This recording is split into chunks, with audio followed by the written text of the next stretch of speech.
On vient tout juste de l'apprendre. Le ministre Bonnardel va rencontrer demain à Montréal des responsables de la sécurité à la frontière. Ils étaient tout sourire vendredi soir à Mar-a-Lago. Mais est-ce que Justin Trudeau est parvenu à amadouer Donald Trump sur la question des tarifs douaniers? Le ministre Dominique Leblanc, qui était sur place, a parlé d'une certaine ouverture du clan américain. Et pendant que Donald Trump prépare son règne à la Maison-Blanche, Joe Biden prépare sa sortie, lui, le président démocrate qui a pris une décision controversée. Les reportages d'Olivier Ferrand-Boissé et Raymond Fillon.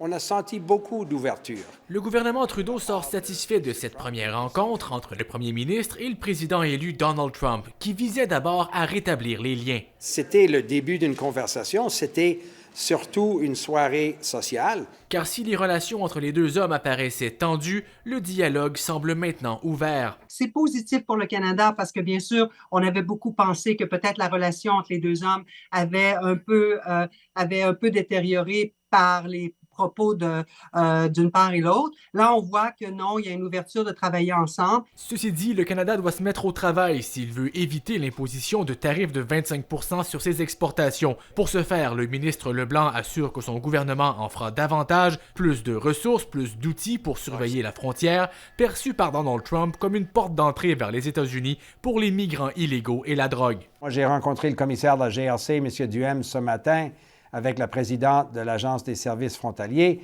On a parlé de l'urgence d'avoir visiblement une posture accrue, une présence accrue, de redéployer des agents des services frontaliers de la GRC. C'est déjà en marche, mais aussi d'utiliser des technologies, par exemple des drones, des hélicoptères, d'autres équipements. Or, les oppositions ne sont pas rassurées par cette première rencontre. À part une belle petite photo, là, il est revenu les mains vides.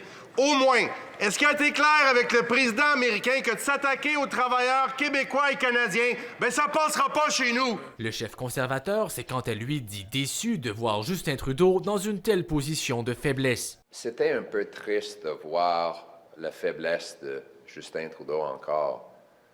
On aurait dû être là pour faire des gains pour le Canada.